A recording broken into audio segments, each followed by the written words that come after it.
Hey, what is going on, everyone? Welcome back to the Total Life Fitness Podcast. I'm your host, Luke Briggs.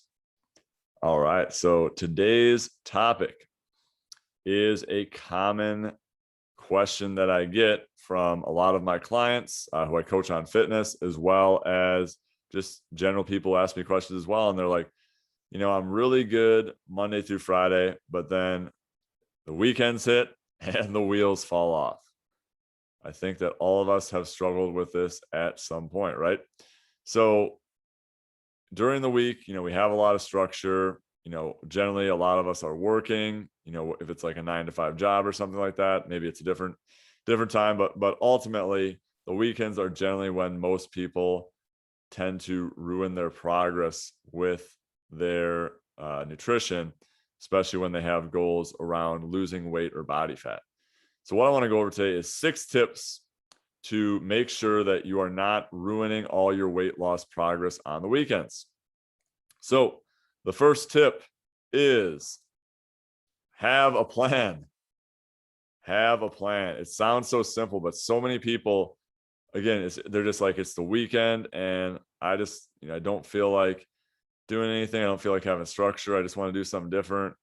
And they end up just winging it. I see people all the time who just wing it on the weekends, or they'll meal prep for Monday through Friday, but then they won't factor in the weekends. So know what foods you're eating for each meal. You've got to have some sort of structure on the weekend. Sure, you can have a meal out. Like all these tips that I'm about to give you, like I understand it. Like you want to have some flexibility. Like that's the entire purpose of life, right? To enjoy your foods. You don't want to be following a plan that's super restrictive, but at the same time, you have to have some rules and guidelines around that too. You can't just have whatever you want. So that's what we're going to go over today. So have a plan. Like I generally recommend whatever times you eat during the week, you eat at about the same times on the weekend. So if you eat at, between 7 and 7:30 for breakfast, between like 12 and 12:30 for lunch, and then between maybe 6 and 6:30 for dinner, just eat at the same times on the weekends. You can have different foods, but just make sure that you are having some sort of semblance of structure. So like um, whatever you do during the week, just keep that same routine going.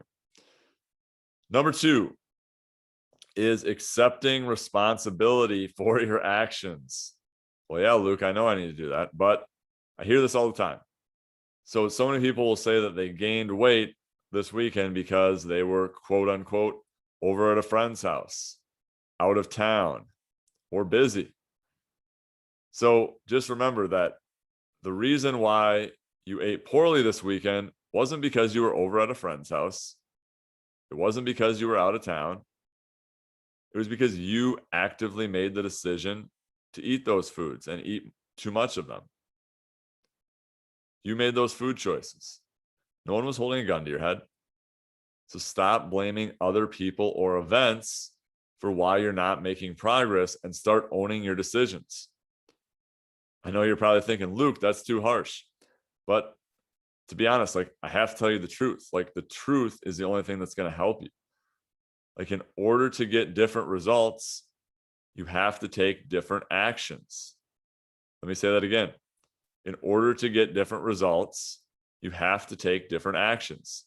So start by owning up that just because you're in a different situation, like no doubt if you're home, it's going to be easier, but just because you're busy or, dealing with the kids or you're out of town or whatever, doesn't give you the excuse to just like eat whatever.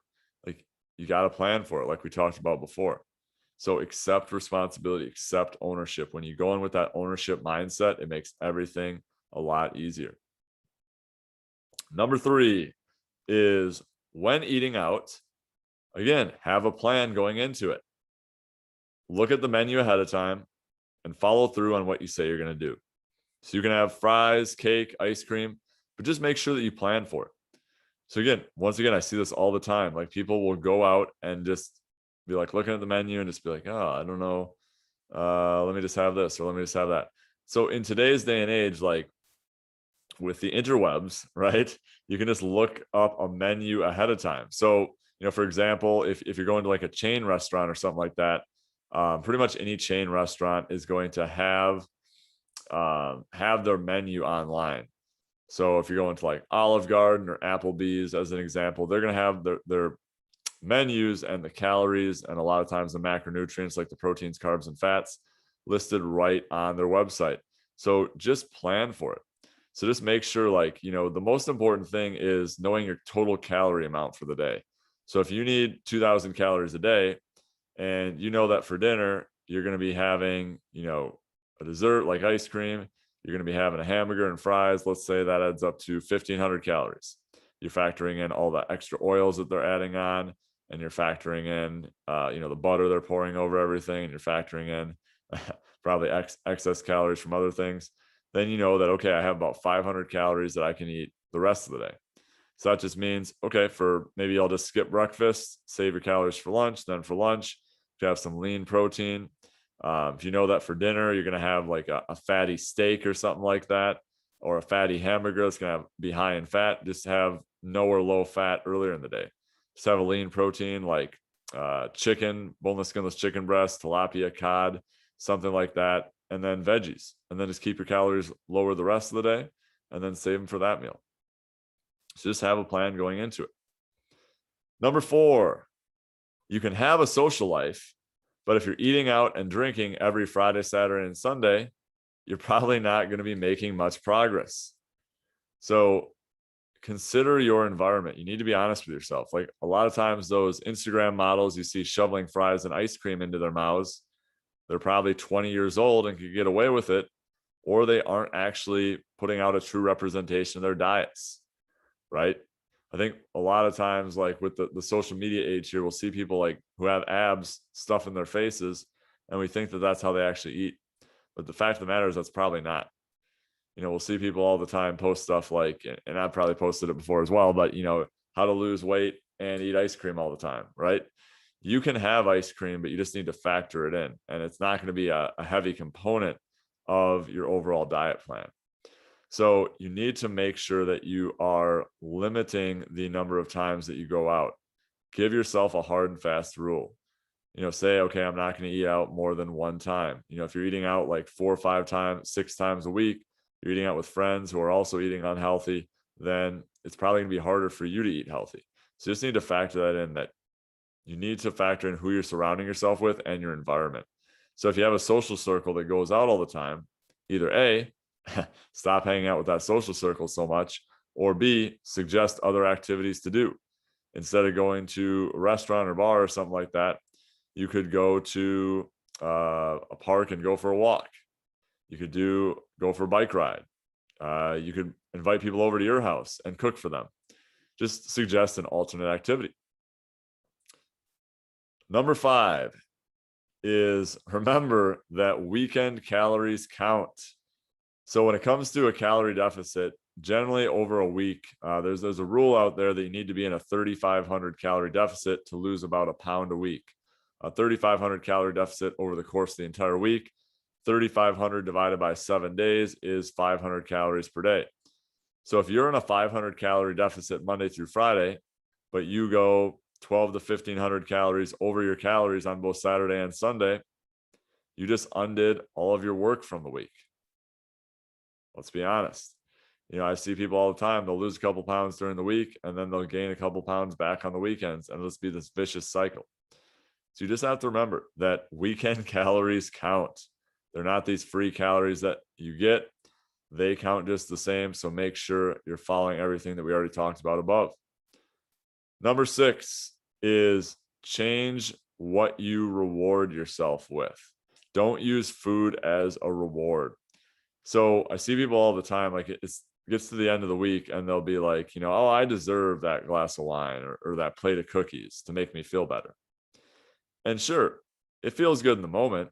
I'm not saying it's like never okay to reward yourself with food, but if you're always rewarding yourself with food, you're just going to regret it later on. You deserve to treat your body well by fueling it with healthy nutrients 90+% of the time. Why would you deserve to treat your body like crap? If you're just eating junk food all the time, how is that helping your body any? It's not, right? So you need to make healthy choices for yourself and your body. So an alternative to rewarding yourself with food is using the 5 love languages, which is a book that's made for relationships. But, the 5 love languages, like, physical touch, acts of service, blah, blah, blah. I don't have it in front of me. But basically, when your spouse or partner, how they like receiving love is kind of what the book talks about. But basically, if your love language is physical touch, instead of stuffing your face with a plate of cookies at the end of the night, what you could do instead is take a warm bath. That's physical touch. Snuggle or cuddle with one of your kids or with a pet, like a cat or a dog or something like that. Because really what you want is just something to make you feel better. And food will make you feel better right away, but do something else instead that is actually healthy. If your love language is words of affirmation, journal your strengths or say nice things to yourself. So just know what your love language is and then reward yourself that way instead. So those are my 6 tips to avoid gaining weight on the weekends and completely ruining your progress. Hope some of them are helpful. If you have any questions, let me know, and we will talk soon.